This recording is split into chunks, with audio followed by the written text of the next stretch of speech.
you're AB positive, sorry, so if you're AB, or if you're A, then you have the A antigen.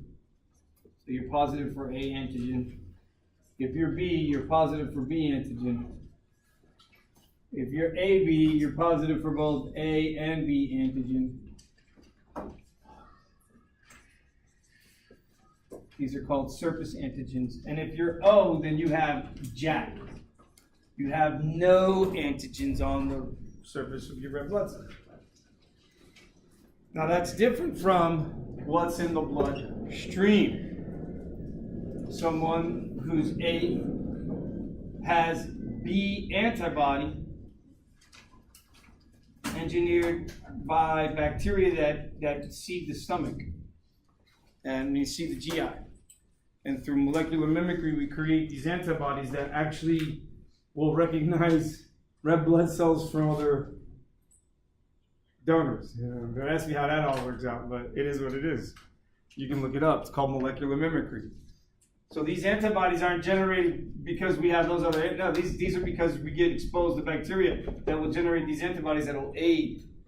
This is a long-term thing that we're looking at. We're looking at the human microbiome and how bacteria not cause disease, but how they continuously help us to maintain health. Like E. coli bacteria in the gastrointestinal system is required for you to be able to convert the intrinsic factor off of vitamin B12 so it can be absorbed. You understand that? Without E. coli doing that, you don't absorb vitamin B12. If I don't have enough vitamin B12, I'll have vitamin B12 deficiency anemia. Everybody see? See the connection? So if I don't make intrinsic factor in the stomach to protect vitamin B12, then I'll have a pernicious anemia with a vitamin B12 deficiency. You understand? But the issue is not that I can't absorb the vitamin B12 or that I'm not getting enough in my diet. It's that I'm not producing enough intrinsic factor to protect it. Did everybody hear me? It's called pernicious anemia. Everybody in? More anemias. All right? More anemias. So now, in the bloodstream of someone who's B, surface antigen, remember that person can be BB or BO or OB. This person can be AO, AA, or OA. We're talking physical trait now. Everybody follow? Anytime we're talking about protein on the cell, physical trait. Anytime we're talking about protein outside the cell, physical trait. Anytime we're talking about protein inside the cell, physical trait. Protein is what gives rise to physical traits of the cell and of the organ and of the organ tissues and the systems themselves. You understand, guys? You getting it now? So then when I go into the bloodstream of someone who's AB, then I can't make any antibody against that. But in B, I will have what? I will have the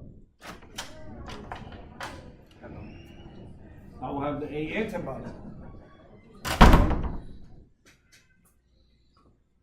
So here I'm positive for B antibody, AB. Here I'm positive for A antibody. Here I'm negative for both A and B antibodies.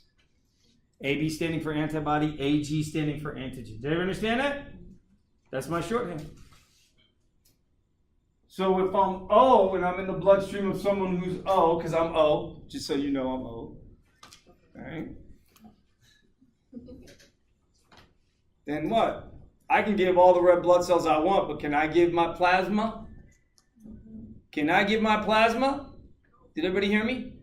Can I give my whole plasma? Cause I'm O. Here, let me give you. My plasma will kill you if you're not O. Everyone agree? So you better be O as well. Because why? Because I'm positive for both A and B antibodies. So there's a difference. Pushing whole blood with all the other stuff like the clotting factors and the renin, the angiotensinogen, the albumin, the prealbumin, the other immunoglobulins, right? Versus packed red blood cells, guys. You hear the difference? As in O, I can give my red blood cells, as long as I spin them away from my plasma and I separate them, I can give my red blood cells to any one of y'all. You follow? Given just this system, the reality is it's not that easy. So again, that whole Hollywood thing, like you're my best friend in the world, I'm not going to type your blood, but I'm just going to transfuse it, it's going to keep you alive? Yeah. Bullshit. Right? Not going to happen. Because there's another system, that's called the RH system. Right? Now, for the RH system, if you're positive, if you're RH positive, then you have it. If you're RH negative, then you don't. It only takes one gene. One of the two that you get, right? It's not really, so it takes only one of two alleles of a gene for you to have RH antigen, guys. You understand? So that we call a dominant allele. Okay? And so it only takes one. So this is an example of a dominant dominant gene expression. So this is an example of dominant gene expression. Not recessive gene expression. Recessive gene expression means the only way you're going to get the disease or whatever is if you have two genes that are minus. In this case, it only takes one for you to express. So, and if you get it, so if you get it from if it's on the red blood cell, then you can't have antibody recognizing it. Okay? And if you don't have it, then you have an antibody in the bloodstream recognizing it. So now we have to talk about, so if the red blood cell is Rh positive, so if it's Rh positive, and in the bloodstream there's no Rh antibody. Alright? So this is Rh positive. This is Rh positive antigen. Right? So Rh antigen. If you're positive for the Rh antigen, then you will have no Rh antibody. This is Ag. Right? You'll have no Rh antibody. If you're negative to Rh antigen, then you will be positive Rh antibody. Now, when does this really matter? Well, when I'm typing blood. Okay? When is the other time it's important?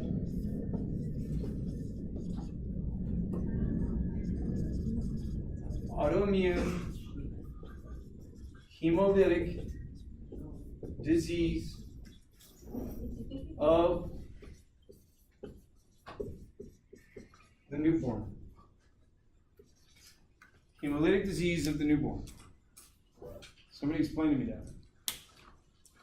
What is the hemolytic disease of the newborn? I'm sorry?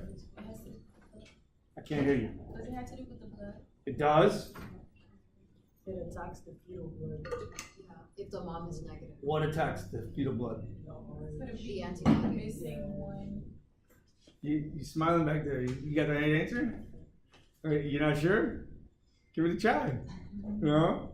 Yes. The white blood cells or something? The white blood cells. I'm hearing a lot of good answers, but it's complicated. So, all right.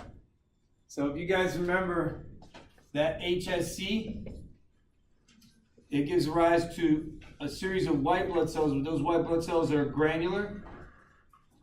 granulocytes versus agranulocytes. And the granulocytes, neutrophils, eosinophils, basophils, and mast cells. And agranulocytes are going to produce monocytes / macrophages, and then lymphocytes. Of the lymphocytes, you got three: the NK cell, the T cell, and the B cell. Well, the B cell, a B cell becomes a plasma cell when a type 2 T helper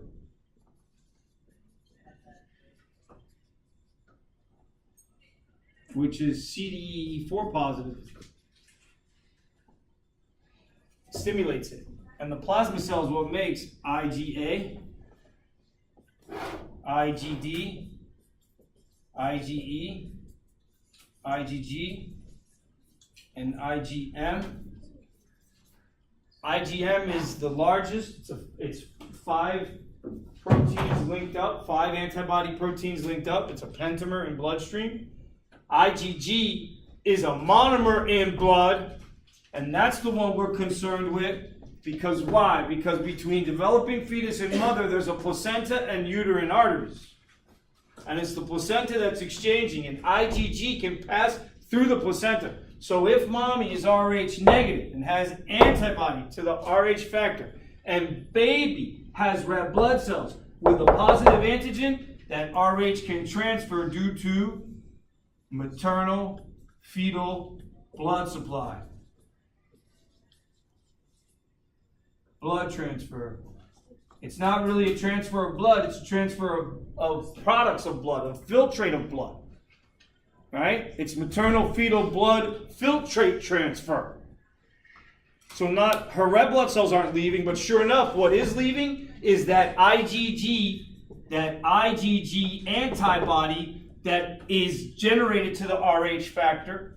It goes through the uterine, the capillary, the thin, simple squamous epithelium with the basement membrane, the capillary of the uterine wall, and transfers into the placenta, and then feeds. And that antibody is going to go in there, and sure enough, what's going to happen? It's going to recognize, and it's going to target red blood cells for destruction. You understand that? And if this is severe enough, the newborn will have died in utero. Did everybody understand this? This can result in death in utero, guys. So if there's enough, so it's all based on the antibody, the IgG. If there's enough IgG produced by mom's plasma cells, because she's Rh negative, but the baby's Rh positive. Now here's what happens. This doesn't happen on the first pregnancy. Do you understand, guys? Here's the story. The first pregnancy, mom doesn't know. She's Rh negative. She doesn't know her husband is Rh positive. The baby gets the gene, winds up becoming Rh positive, right? Get the gene, it's dominantly expressed. All you take is one gene, you express it. So the baby's Rh positive, mom's Rh negative. She has the baby, but on delivering the baby, she gets exposed to the fetus's blood. And she produces an immune response, and then her plasma cells produce this IgG to the Rh factor. Do you understand? On subsequent pregnancy, second pregnancy, fetus is dead. What's going on? Then they do the study, they find out, oh, your doctor screwed up, never tested your blood to see if you're Rh positive. If you're Rh negative, test the husband if he's Rh positive. Let them know ahead of time.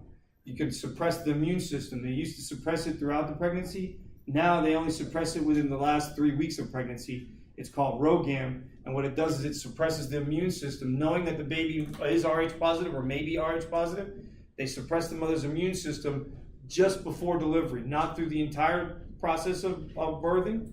Of actual, carrying the child, but in the last 3 weeks of pregnancy, they'll upload drugs that will suppress this plasma cell in case that her body does get exposed to blood product of the baby. She won't make that antibody. You see? So healthcare workers have lost their license over this. Do you understand me, guys? You don't screw up. You work in OBGYN, you ask the right questions. Are you Rh positive? Or are you Rh negative? If you're Rh positive, don't give a crap, right? Because they're not going to make antibodies. If mom is Rh positive, they're not going to make antibodies to their own antigens. So it doesn't matter whether the baby's Rh positive or negative. You understand? Because it's about what? Transfer from maternal circulation to fetal circulation through the placental barrier. You got me, guys? Something special. Autoimmune hemolytic disease of the newborn. Look it up. Go to Wikipedia, type it in there. All right? Wikipedia's a great source. That's it. We're done with blood. We're done with blood. Not with cardiovascular in its entirety, but at least with blood. Are there any questions on blood? Any questions at all on blood? All right. Well, if there are, come see me. All right? That's what I'm here for. Don't be shy.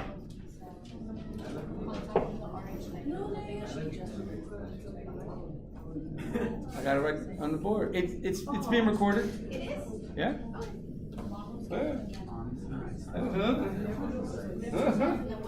Now, if you're interested in knowing more about how genes are expressed, guys, where would that be? Chapter 29 or 30, somewhere around there? All right, go there, look it up. It's just ABO blood system, codominantly expressed. Show it there. We'll talk about it. And the chapter will probably refer you to that chapter. You ping pong back and forth. Okay. So, autoimmune hemolytic disease of the newborn. All right. Now, this is very important, guys. You should be able to spit this out in your sleep. All right? Yes. Write it as many times as you have to memorize it. Because this is going to help you. Most definitely. Because why? Because neutrophils are the one cells that are in the bloodstream at the largest concentration, normally. They're there constantly. The monocyte macrophages in your cells, you got those everywhere. They're resident macrophages. They exist in the lung, called alveolar macrophages. They exist in the brain. They're referred to as microglia. They're in the liver. They're called podocytes. In the bone, they're the osteoclasts that devour bone because they're macrophages, and that's their job. Did everybody hear me? In the lymph node and skin, they're referred to as dendritic cells. And their job is to process antigen. Y'all got me? And to put it on display. Hey, look at what I found. Remember I was telling you that story? Hey, look at what I found, right? We're going to bring it in, phagocytosis, bombard it with lysosomes and peroxisomes, right? Bring that MHC class 2 molecule on there, put it on the MHC class 2 and put it on the membrane. And then find some other dendritic cell to show it to. This is how skin presents to lymphatic. Right? And these cells are in the lymphatic system, guys. You need monocytes. Monocytes are needed to activate the lymphatic system. These guys are going to be your non-specific immune response. These guys would be your specific immune response, but there's overlap. The macrophage is a communication between the two, and they all communicating with each other through endocrine hormones that we refer to as cytokines. Did everybody hear me? Cytokines. That's what they're called. That's all they are. Cytokines. Cellular endocrine signals. And the most of them are using tyrosine kinase receptors, or G protein coupled receptors, or JAK-STAT receptors, or the combination of the three. Did everybody hear me? Because you got a slew of stuff. It's not just about those regular hormones we were talking about in the endocrine portion. All right? The list is, I could drop the list we go up to the roof, and we could drop the list to the ground. All right? And I think the list would probably touch and then go back up. At least maybe once or twice. The list is huge. All right? There's a huge one called interleukins. And there's interferon gamma, interferon beta, and interferon alpha. And then there's, so if you're exposed to a virus, interferons get produced higher. Interleukin 1 triggers an increase in the body temperature. Very important. So this is other stuff that has to do with blood. Because this is what we're talking about, yeah? Even though we're done with blood. And so the job of the heart, guys, because today's about the heart. The job of the heart is to act what? What's the job of the heart? It's to pump. Yes? Everyone agree? Now, how many of y'all knew that we had two pumps? Yes? What is remove the TCL? The NK so lymphocytes, the NK cells are the natural killer cells. They're the ones that kill cancer cells. And then the T cells, there's two types of those. There's the CD8 positive and the CD4 positives. And in the CD4 positives, you're going to get a type 1 T helper and a type 2 T helper. And the type 1 T helper is going to stimulate the CD8 to become a CTL, cytotoxic T lymphocyte. And the T helper is going to help in aiding the B cell to become the plasma cell. And it's not just the cell, it's also the signals. Did everybody hear me? It's not just the cells, it's also the signals. Okay? I'll say it again. It's not just the cells, it's also the signals, which means, hey, I gotta have a ligand and I gotta have a receptor. Do you understand? I can have all the ligand in the world. If I don't have a receptor, I don't have a response. You got me? That's what we've been talking about, isn't it? That's what was on the test, yeah? So G protein coupled receptors are only one of many different membrane-bound receptors that we will use to signal to these cells to do exactly what they do, which is keep us alive and adapted to our environment, guys. You understand? We all have cancer. No te crea. Don't think you're something special. Because you're not. I'm not either. We're all rolling around with cancer. It's these NK cells that are doing their job regularly that the cancer does not manifest itself. Do you understand, guys? Interestingly enough, there was an article in this Scientific American in August this year. I just read it. I made a copy of it, took it home and read it over the weekend, where they found now that in the meninges of the human, everybody know what I'm talking about now? What are the meninges? The coverings of the brain, the thick coverings of the brain, right? There's the delicate one, which is the pia mater. Then there's the one that looks like spider web, so they call it the arachnoid mater. And there's the real thick one, which is called the dura mater, right? So within all that, guess what? There's lymphatic tissue. And it's constantly communicating to the brain to keep the brain working properly. Did y'all just hear me? It's there not in case the brain gets diseased so it can respond. It's there to signal to the brain regularly as to what needs to be done to keep it working properly. So they're constantly into communication with each other. I have theorized over the years, because we don't realize that the heart is actually not one pump but two pumps. And what do I mean by that? What do you mean two pumps? One pushes in blood inside and one pushes blood outside. Close. Very close. I want you to think of it this way. Think as the body as a whole set of one set of capillaries, yeah? Put that all and call that systemic. Systemic. So two pumps means I have to have two different reservoirs. So I have my systemic, which has blood coming in and blood going out. Yes? That blood coming into systemic circulation is coming in through arteries. Because arteries carry blood away from the heart. And this is O2 rich and nutrient rich. And then the veins, well, this is O2 poor, CO2 rich. This should be actually CO2 poor. And this should be nutrient poor. And metabolically, or metabolite rich, meaning stuff that we broke down. So those veins are going to go back to the heart. But they're going to the left, they're going to the right atria.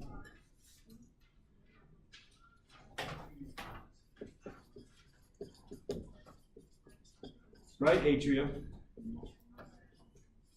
Okay? Which is going into the right ventricle. And what's the job of the right ventricle? To kick it to the lungs. So we're going to call that pulmonary circulation.